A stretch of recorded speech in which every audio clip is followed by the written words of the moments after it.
Hi, everyone. Welcome to the Intuition Incubator Interviews. I am Carolyn Beauchamp, the author of the recently published book, Horses to Higher Consciousness Riding the Cosmic Current, which is an inspirational memoir. And it's a story of how I had to learn to trust my own intuition and listen to the voice within as opposed to the voice or voices without. And that is what inspired the Intuition Incubator interviews. And I am honored and privileged to be here today with Bessie Estonactoc. And she is a fabulous, fabulous, wisdom filled creator.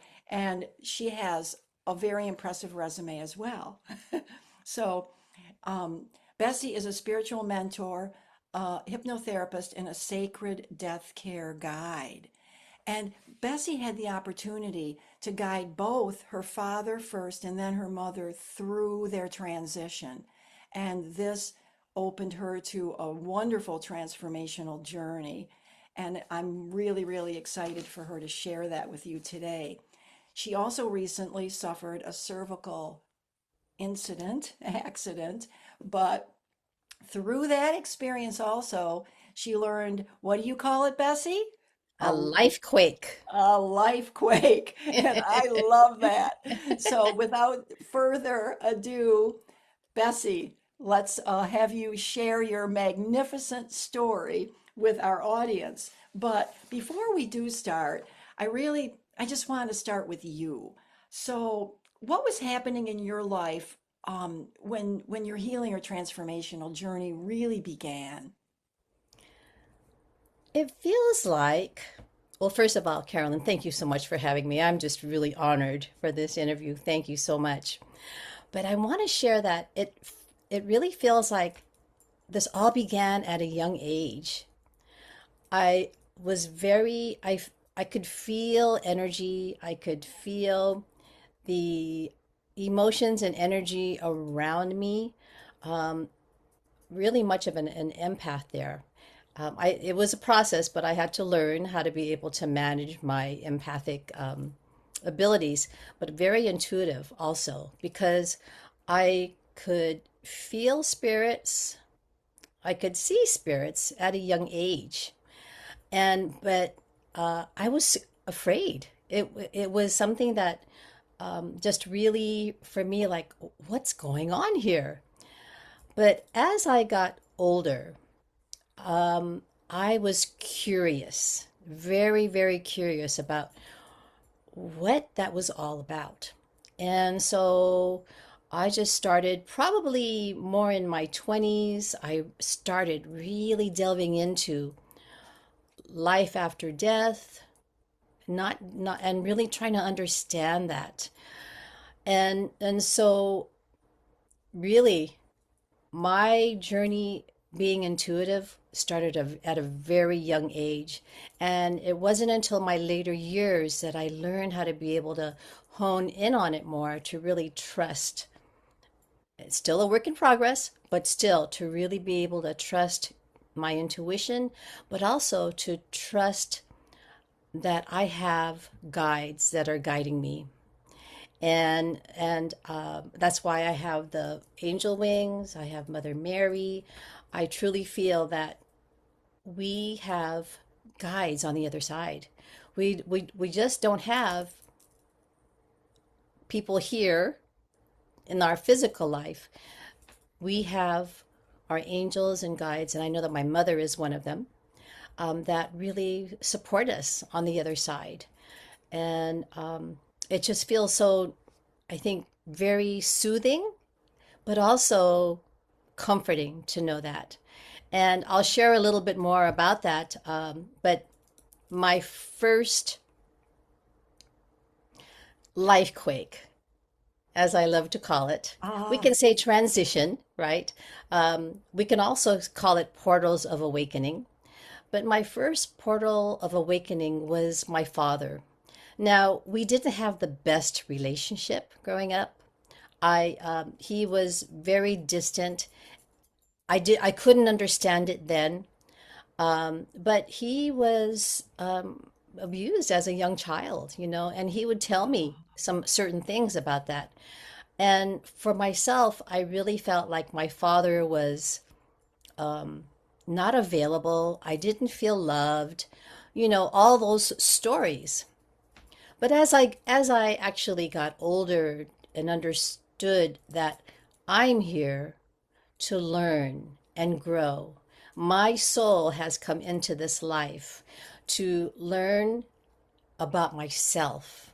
And as a spiritual teacher and mentor, I help clients understand that. But I think I was probably in my late 30s or early 40s when my dad, his health started to decline. And I was really trying to work on healing my relationship with my father. And it was a process.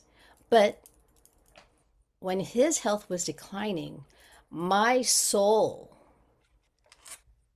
was nudging me, my intuition was nudging me.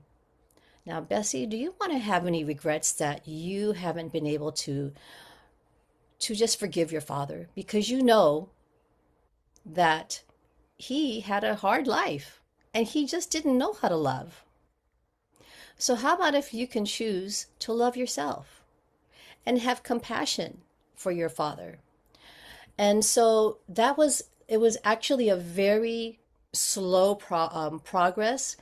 But when his health was declining, I visited him one time in the care home that he was in, and he was kind of like a zombie. I could tell his health was really, really getting bad. But I went to visit him and really had more compassion for him, and really wanted to be able to make amends on my end. My dad was not a very verbal person. Make amends on my end. How did I do that? Well, my mom called me when the doctor told her my dad was going to die soon. And so went, I had to, I don't know if I drove or if I took the train. I don't remember, but it took about an hour, 2 hours to get there. But I got there. He had had pneumonia, was taken to the hospital. The doctor said, he doesn't have much time to live. So they brought him back to the care home. And when I got there, he was just lying still, eyes weren't open. He was in a coma. And while this was all happening, I got this nudge. He's afraid to die. Dad is afraid to die. And I think it's important for me to help him in this transition. And so, not knowing anything about it at the time, Yeah. I really felt like I was a catalyst because I sat by his side. I rubbed his chest, his heart area, and I said, "It's okay, Dad. I love you. It's okay to go. It's okay to go. Just look for the light. Look for the light, and you're going to be safe. It's okay." And so I probably did that for a few hours, just rubbed his hands, rubbed his heart, and just talked to him. And I saw that his breaths were few and far between, and I knew that it was going to almost be time. So I kept on saying, "Dad, you're safe. You're safe. It's okay. Just look towards the light. It's okay to go when you're ready to go." And he took his last breath. I felt like a whoosh, like his spirit, left his body. And there he was, just peace, total peace, not moving, nothing. And I felt like, even though back then I was afraid of death, I didn't understand. But I knew that it was something that was important for me to do with my father. Your intuition just, Yes, yes, absolutely. And I'm so glad that I think that was part of our contract also. That I was he was my teacher in so many ways, but the contract was that I was to help him pass, and it was beautiful. It really was. It was a beautiful, beautiful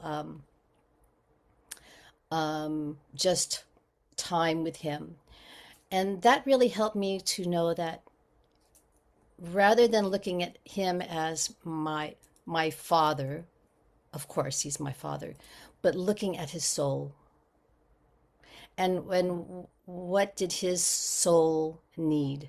And so that was that awareness within me, my intuition that really called for no more regrets, allow myself to just forgive and be with him with compassion. And so that was I feel like that was my first big portal of awakening or life quake that led me to where I am now.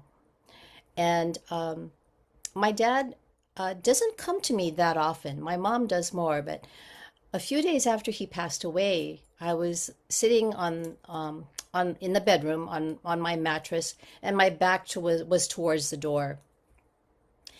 And you know when you can feel someone sitting on the mattress? Yes. Yeah, that's what I felt. But I turned around, no one was there.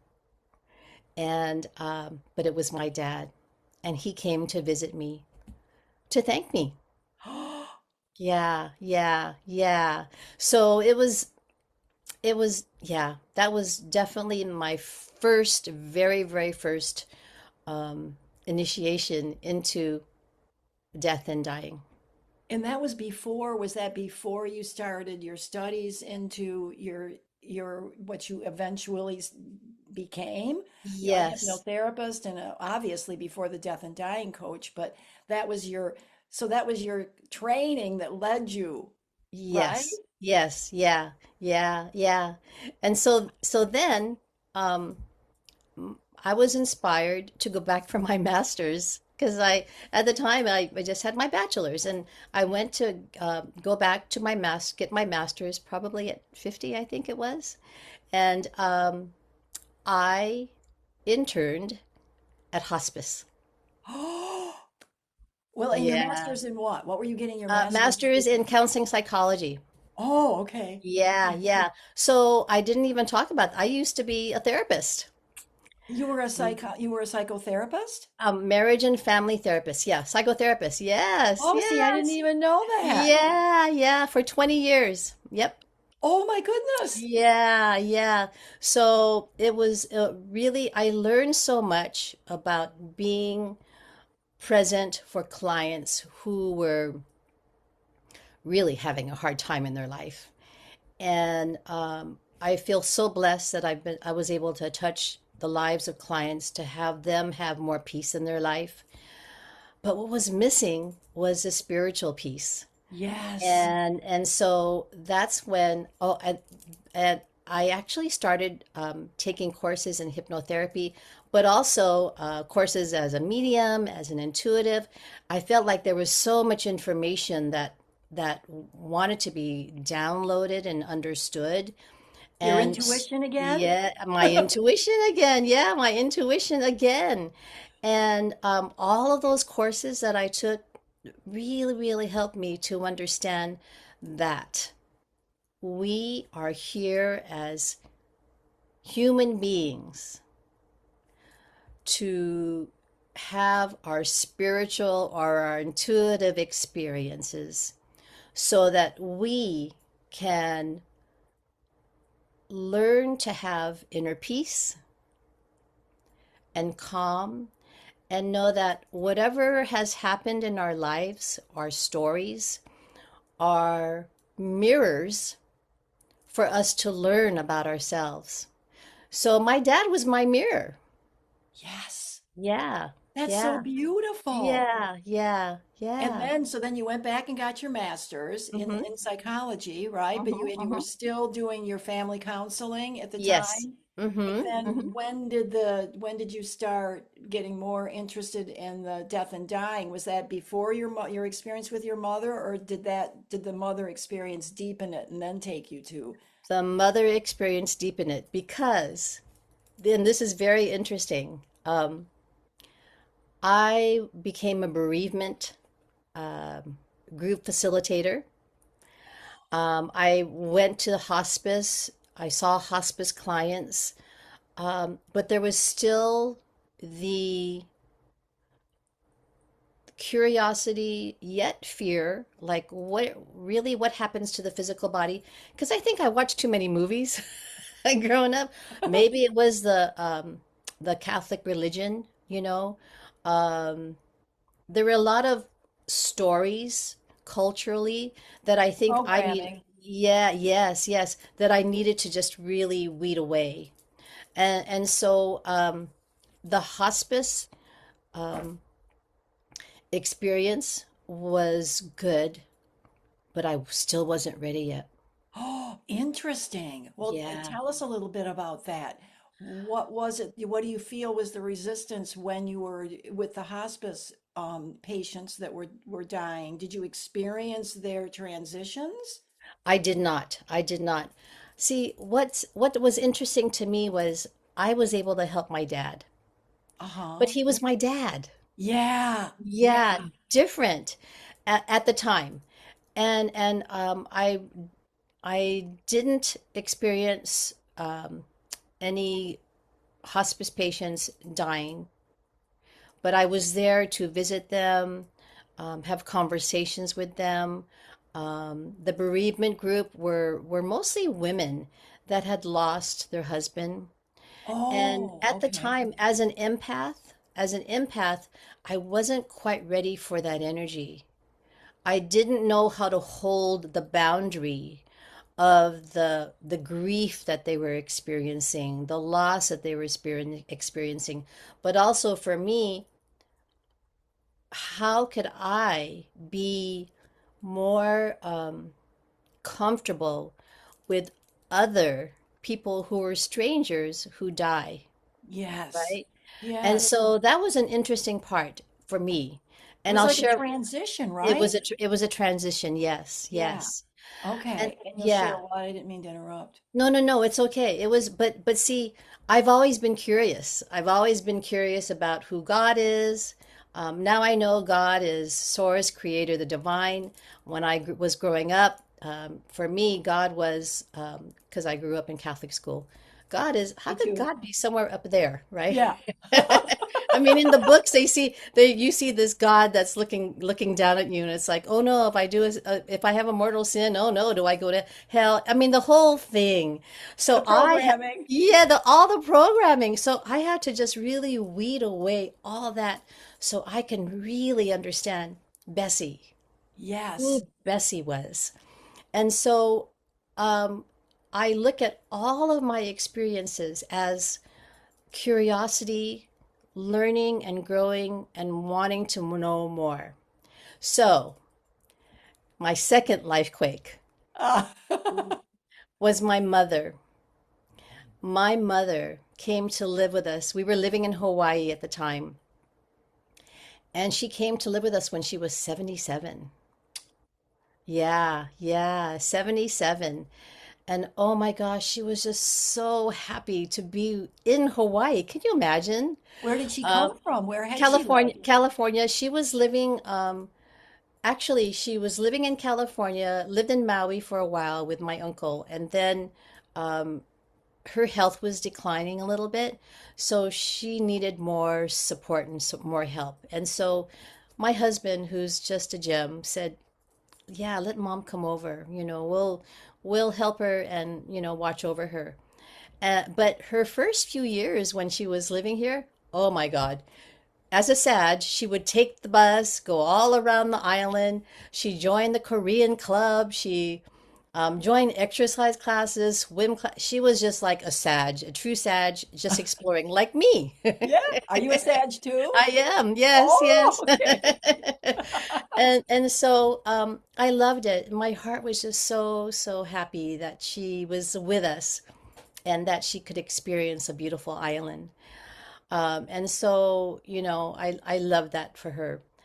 But then her health started declining. Probably when she was about 80, it started to go downhill. And then it started to go downhill even more. Where she was, there were more emergency room visits. Um, well, first the firemen would come, right, in the middle of Yeah. the night, and then the ambulance, and then late morning or late night ER visits. A lot of those were happening really close, really close. And because I had the experience at hospice, it was I just really felt like mom. I'm Filipino. It's hard for Filipinos to really communicate. That was one thing for Is it? me. Yes, yes. Oh, yeah. About deep stuff, deep things. Yeah, yeah. And my mom was not much of a communicator about those things. But I could tell that her body was starting to wear down. And I was trying to think, how can I have a conversation with my mom to talk about death? Because I know intuitively, it must have been very lonely for her to even think about those kind of things, right? Yeah. And so I opened up the question, Mom, we don't know when we're going to leave, but have Jack and I, my husband, we have plans of how we want to be able to have our funeral arrangements, things like that. Do you have something like that? So I segued into it by easing into the conversation that my husband and I have done that, Yeah. and that made her think. That made her think.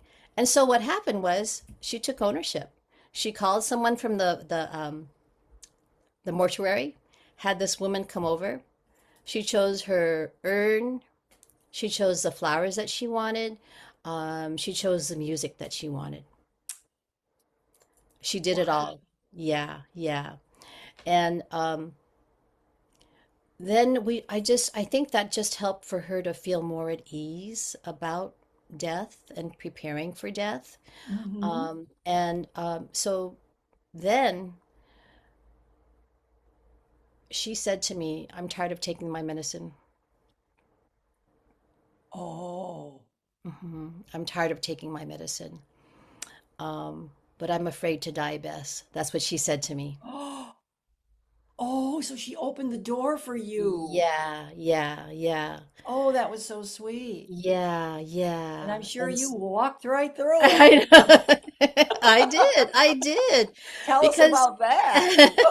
so first of all, I said, Mom, I will be with you until your last breath. I promise. I will do that. But I also want you to know that we are still going to be able to be connected after you die. We're Oh, going to be able to talk to each other. And so, and my mom, in a lot of ways, is very intuitive. She just didn't know how to work with it and understand it. I think she was more afraid of it than anything. and the Um, program was even deeper, the programming in that generation, and what you're saying about yes. your culture. The Hmm. Filipino culture was very, Yes. like emotionally, we don't talk about emotional stuff or Yeah. anything outside of here. Yes, exactly, exactly. And so when I told that to her, I think there was a sense of relief that she wasn't going to die alone. Yes. But to also know that, I didn't say this, that our spirits live on, Yeah. but she understood that we could stay connected because she's come to me many a time already. Well, did she Yeah. before though? Because when you were talking first about it, did she understand, or did you have that conversation with her about once she transitioned? Did she speak to you about that, like knowing that there was something across the veil? No, No, but I think for some reason I just felt like intuitively she knew because Oh, okay. Intuition again. yeah, yeah, yeah. Yes, absolutely intuition because she's had my father when my father died, she's had my father come to her, my brother-in-law, my husband's brother who passed away at an early age, he's shown up for her. So she has had experiences of spirits coming to her. So I think it just really felt like there was some inkling that she Yeah. knew that there's something on the other side for her. Well, and perhaps your father had come to her too. Did she ever discuss that with you or Yeah, talk but about she that? she was afraid. She But was she did afraid. talk about it. Yes, yes, yeah. Yeah, she did talk about it, but it was more about fear and spirits. Yes, Yes. I see. Yeah, yeah, yeah. So, Yeah, but how did you segue through that then with her, like as she came closer to the end? How much longer? I mean, how long did she live? And she did stop taking her medication? she did stop taking her medication. We had to take her to her doctor, who then in turn said, "Okay." He asked her questions, and she said, "Yeah, that's it. I don't want to take my medication anymore. Medications anymore. I'm tired." She knew. She She knew. knew. She knew that And she was ready. yeah, yeah. And so I we took her to the doctor. And sorry, I just want to make sure I have on do not disturb, so though we're not disturbed. Yes, Um, and absolutely. and 5 days later, 5 days later, she passed away. Yeah, Oh, 5 days after she stopped her medication? yeah, she knew. She was ready. She was ready. Oh, that was it. Yeah. Wow. So she called me and said, "Bess, it's time." She did? Yes, yes. She said, "Bess, it's time." And I dropped everything, went to see her, and she wanted to have the priest come over for the last rites. We FaceTimed or talked with family here on the mainland because we were in Hawaii at the time, Mm-hmm. and she was just really ready. And so, because I was a part of hospice, I knew the dying process. I had actually taken Reiki. And so I gave mom a lot of Reiki, a lot of love. Um, and that was a Wednesday. That was a Wednesday. The next morning at 5:30 a.m., the sun was coming up, the roosters were crowing, and mom took her last breath. Oh, were you there? I was there. Yeah, I was there. Wow. Yeah, And yeah. did you have a similar experience with that as your father? Did you feel the whoosh? Um, I didn't notice that because actually I was sitting in a chair beside her, Uh-huh. but I felt right after she died, I felt her touch my right shoulder and she said, "Thank you, Bess." Oh, oh, that is so Yeah, beautiful. yeah, Oh my God, yeah, that's so touching. So of yeah, yeah, course now you know, and yeah, here you have the second parent. yes. So this is really, really great. So then how did that transition after your mother's passing for you to actually want to start working with strangers? So here's the thing. Um, when my mom died, one of the things that I said to myself was, because my mom had a hard life in a lot of ways. That's another story. I want to live my life with no regrets. No regrets. And so I was in a transition at that time. Um, we were actually, I was actually going to end my therapy um, practice, but I was still seeing clients, and there were times that when I was seeing clients that had lost a parent, that their parents would come into the room, yeah, Oh.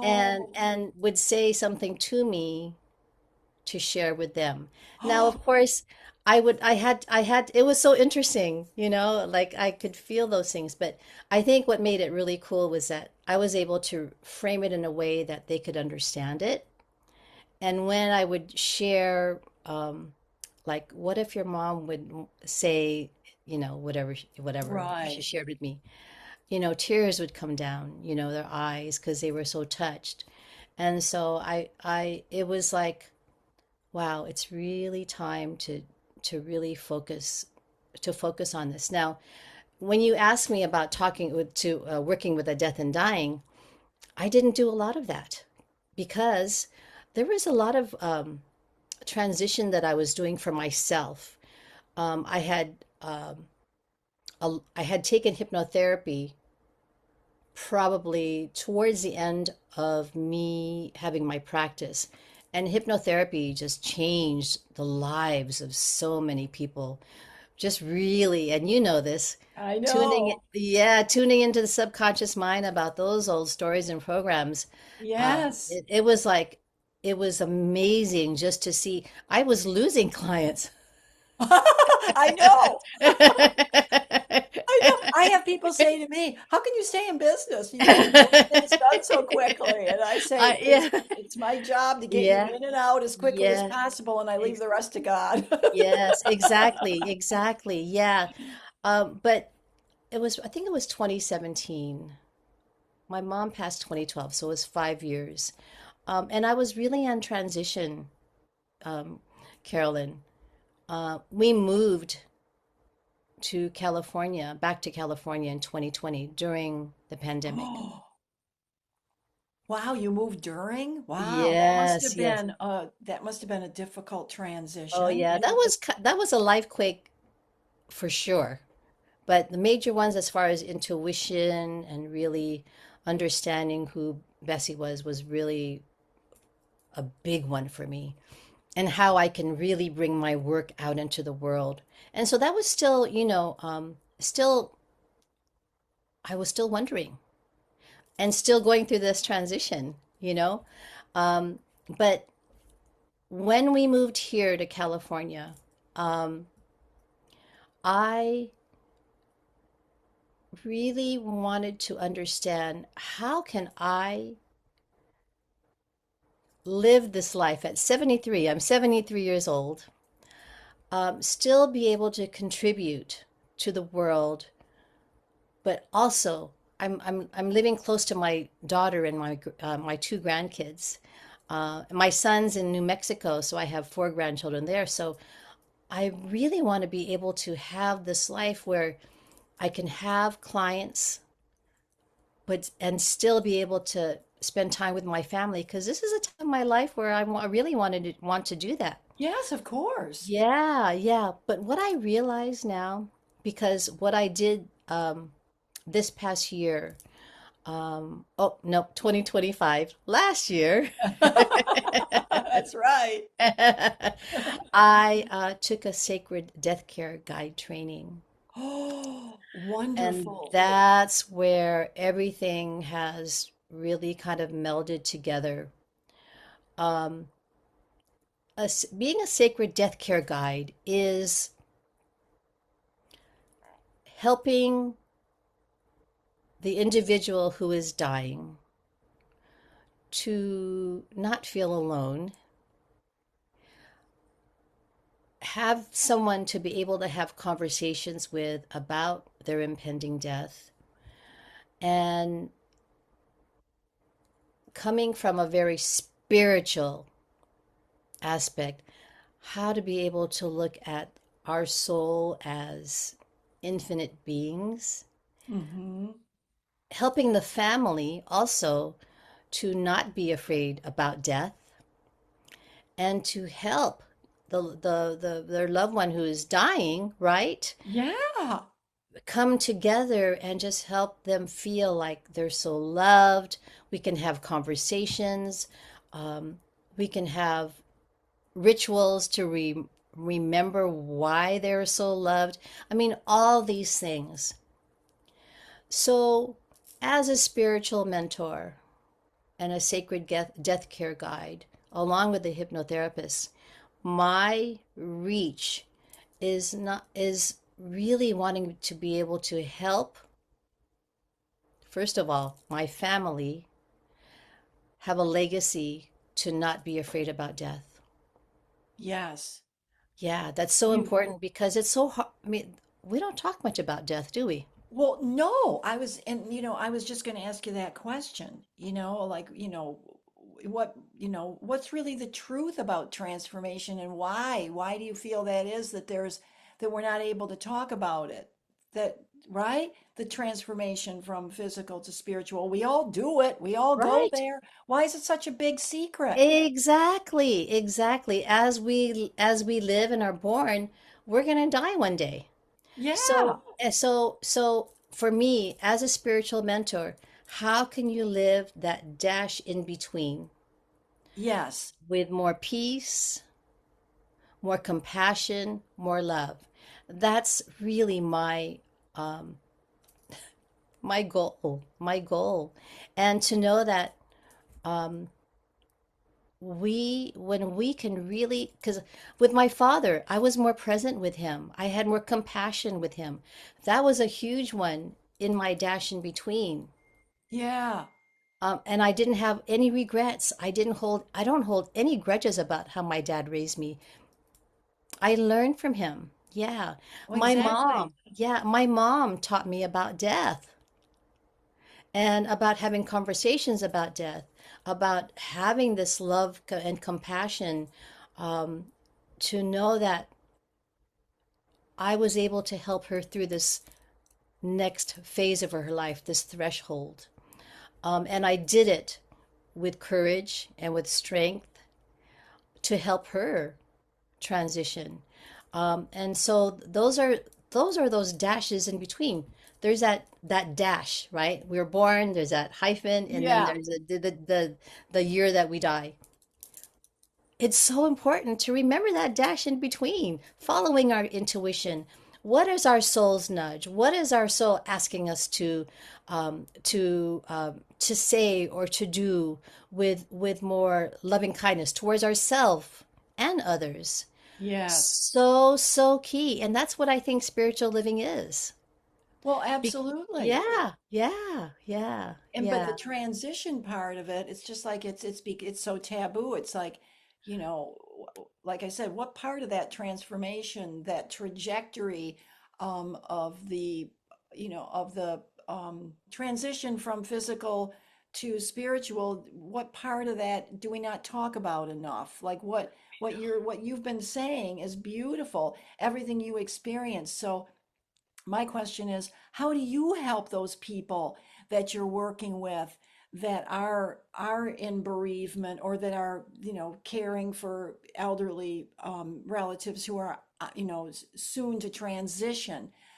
How do you work with them as far as that goes, of guiding them to help their family member transition? Like what you experienced, you basically share that story, or are there tools that you have through that training to help them that our audience might want to hear, like how they might help their loved ones who are in that in between, the end of the dash, I guess you'd say. Right. Yeah.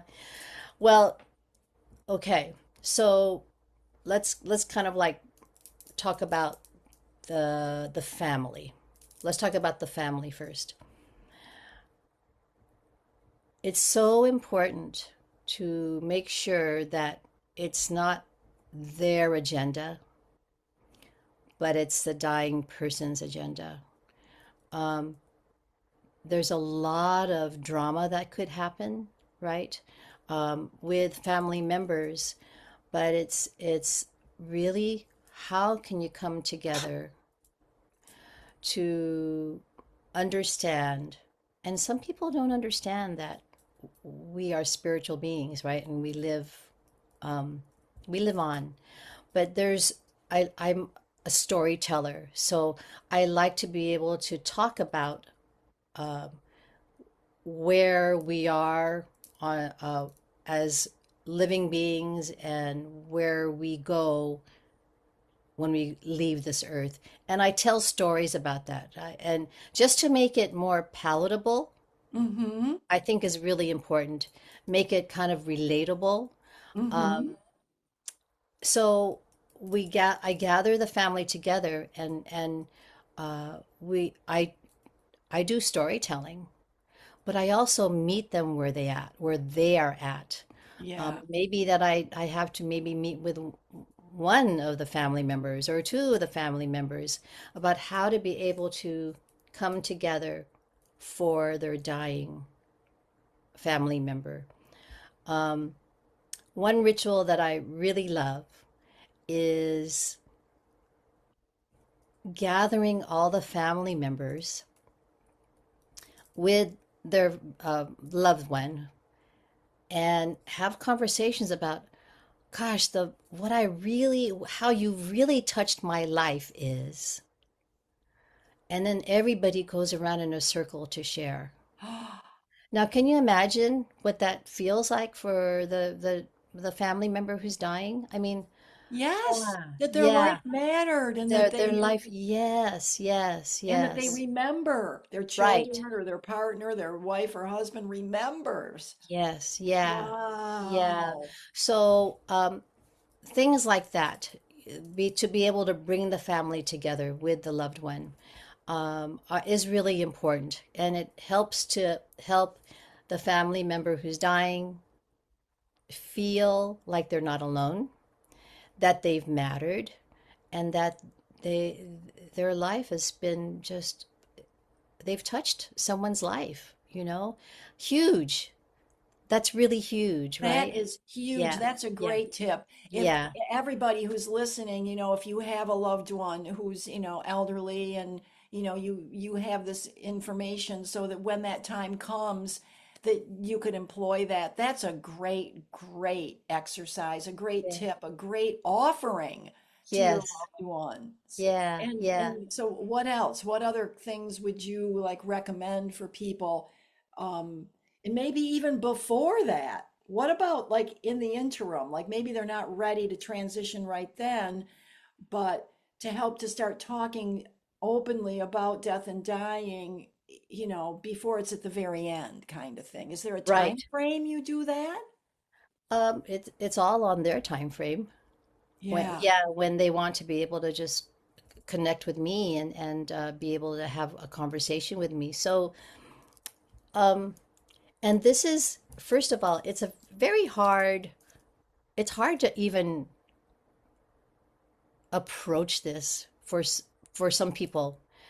Now, the Eastern culture, it's easy to talk about death Yeah. because they know that they go to when they leave this life, they go to the next life, the next realm. But Yeah. for Western culture, it's really, really tough for a lot of people. But I think it's getting better now. It's getting better now. Um, I felt like with my mom, I had to ease into the conversation, about first thing prepping. What do you have? Do you have things in place? Those are like when you can segue into that with your family member.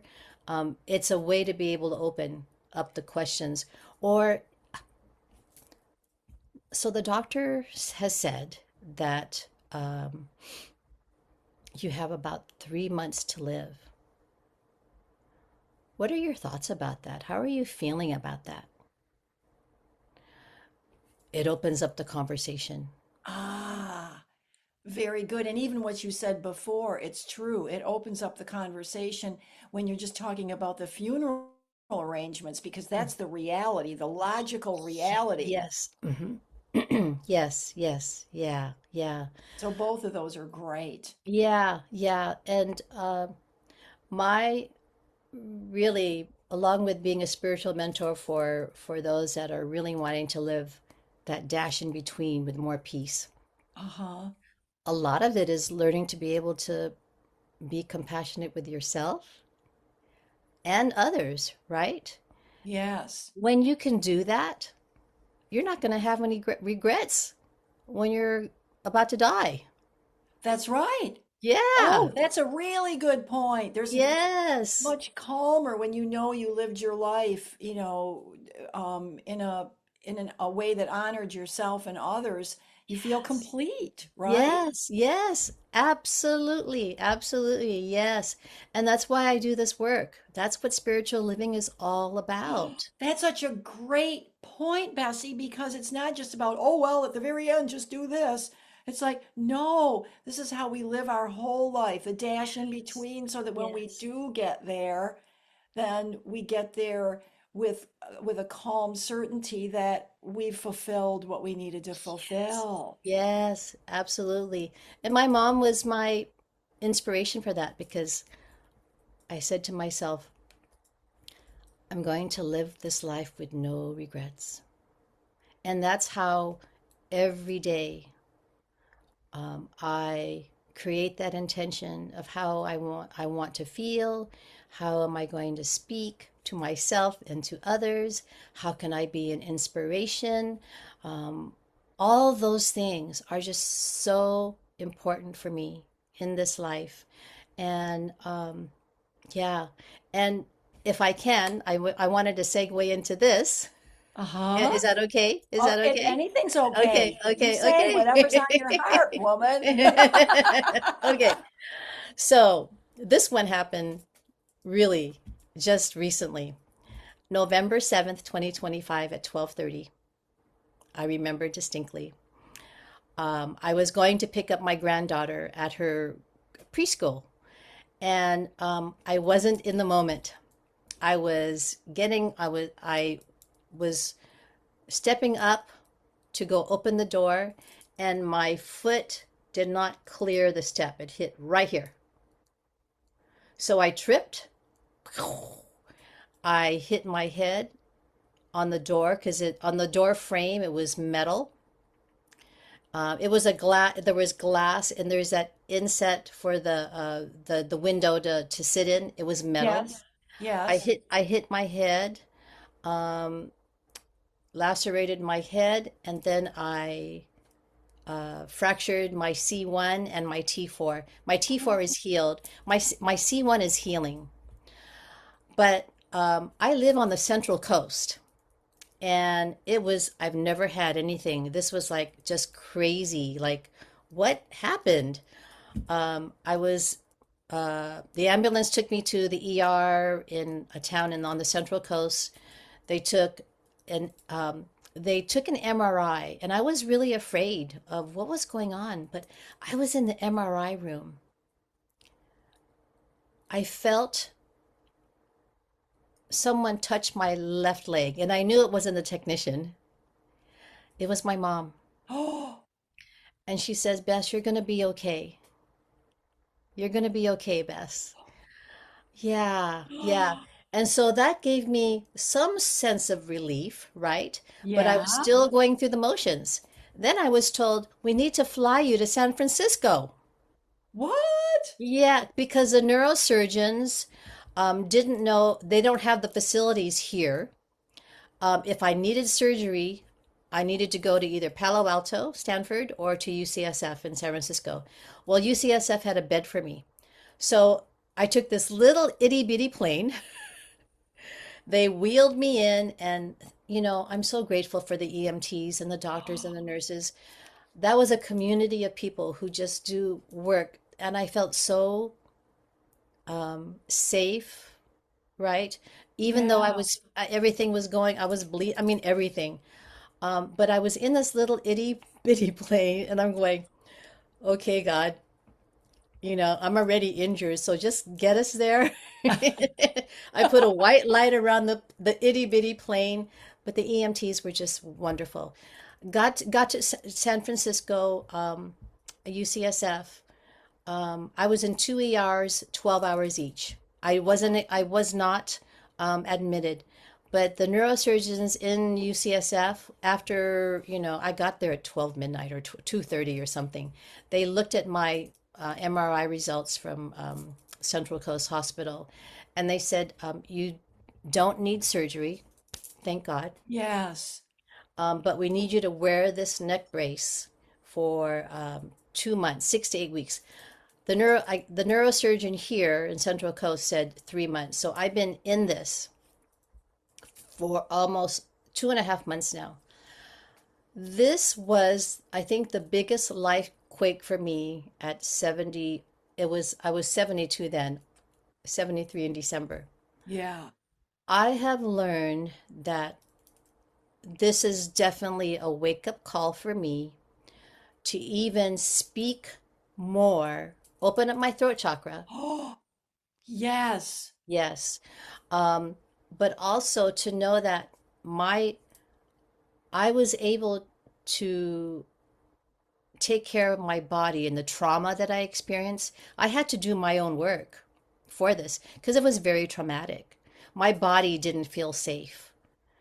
So I took care of that. How did you Now, do that? What do you mean your body didn't feel oh safe? In yeah, what way? I the shoes that I tripped on were sitting on my shoe rack. I had to, because they were activating me every time I passed it. I had to put it away. Actually I gave it away. I gave Yes. it away. But then I would have different um, feelings of remembering when I fell, um, remembering when I was on the plane. There were all these things where I had thoughts that were activating for me. And Hmm. so I couldn't bypass that. I had to really listen to my body and know that I needed some support. So I actually had EMDR. Oh, Never did, but I actually found a therapist and did EMDR, and that just helped me so much.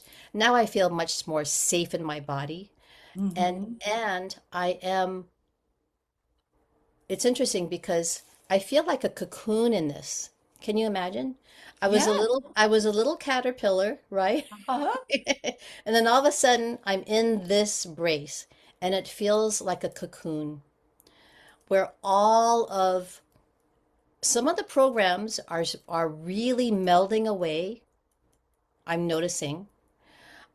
And that I have been able to um, really tune in to my intuition even more, my spiritual body even more, but also connecting with my guides even more.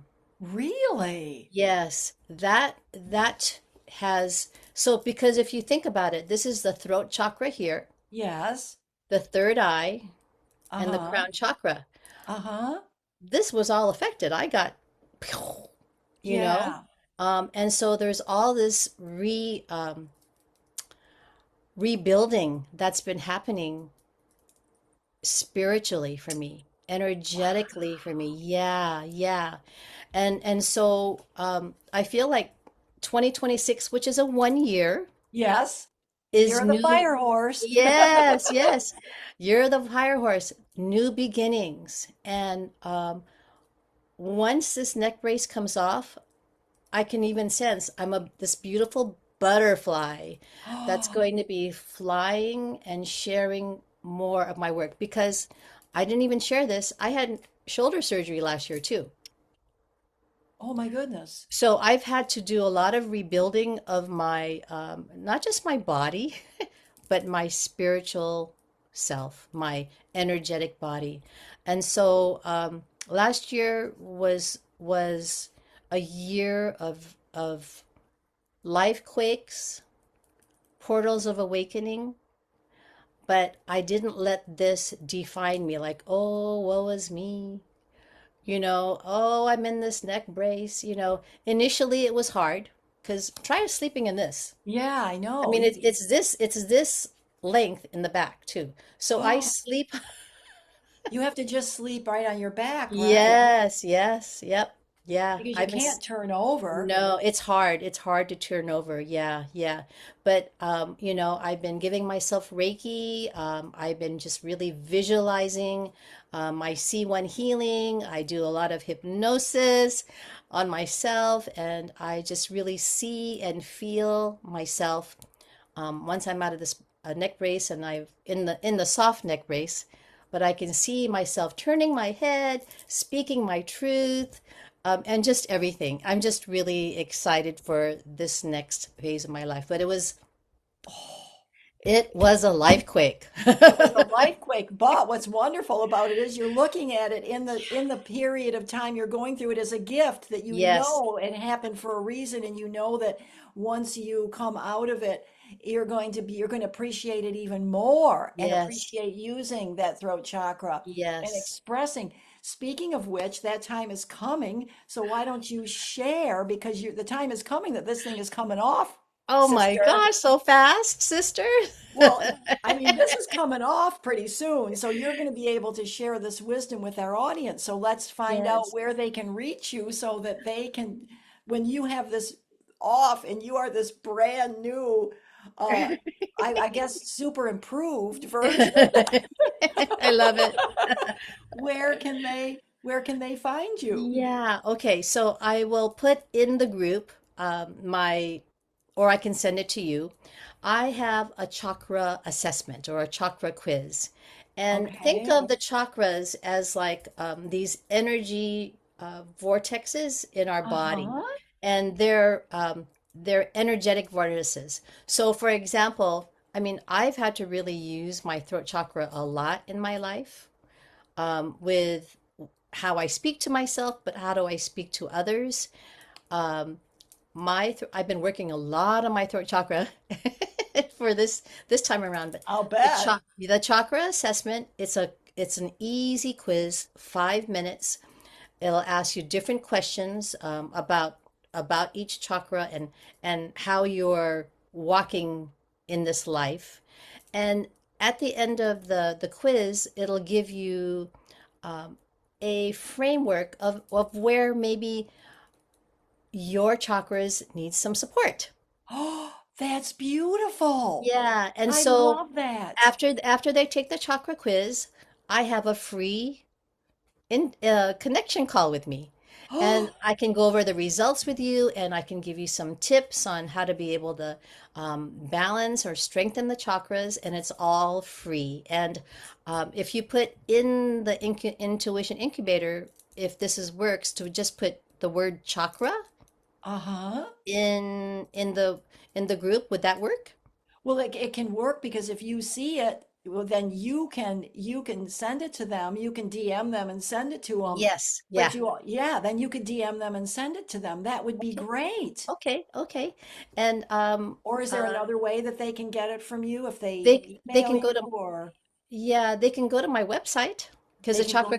the chakra quiz is right there. Oh, well, then maybe you could give us your website too. Okay, okay, yeah, can do that. Yeah, yeah. I'll do that. It's bessieestonactoc.com. That's my website address. And I'll put that in the Intuition Incubator group so that people can see that as well. Absolutely. You can put that Yeah, in there and say free chakra, just go here. And then yeah, yeah. yeah. Well, and can Perfect. you do that? I don't know if you can put that in the Intuition Incubator. I think you have to just tell them to get it. They can direct message you, right? Because we're not supposed to put links in it. Yeah, let's just have people put if they're interested in the chakra assessment to just put the word chakra Chakra. in the comments, and then I will DM you and then I can send you the quiz. How's that? Yes, and then if they, Okay. or they can go directly to your website and Yes. contact you there. They Uh-huh. can Yes. contact you Yeah. directly. But yeah, if they put chakra, then hey everybody, just when you're after you watch this interview, you'll see it underneath and or before, I don't know, whenever you want to put it in there. And just for your free chakra quiz, and that'll be Bessie's gift for you. And what a wonderful, wonderful gift. Yes. So Yeah. I'm so thrilled to have spent this time with you today and to have heard this amazing story and these wonderful, wonderful tips and the education for people to how you can really support your loved ones that are transitioning, or maybe you talk about they're getting older and you talk about that. Have you planned your arrangements to get to open that door? So Mhm. whatever feels right to everybody. But the inspiration and the wisdom was so beautiful, and I'm so grateful that you are here. And I will see you in the sisterhood, sister. Yes. Thank you, Bessie and I sister. study together, so we'll be connecting again soon. Sounds So thank you wonderful. so much, Well, Bessie. thank Do you have you. any Thank last you. words you want to say to our audience? Well, I have this quote that I have always next to me, and if I could read it. Of course you may. As you step back into your day, may you remember that death is not to be feared, but honored, and that every breath is a sacred chance to live more fully, love more deeply, and leave with no regrets. Oh, that is so Yeah. beautiful. Thank Mm. you so much for sharing that. Yes, thank And you, so Carolyn. thank you, Bessie, and thank you to everyone who came to hear this amazing, amazing conversation today. Blessings and love to all, and we'll be back again soon with another inspiring interview on the Intuition Incubator Interviews.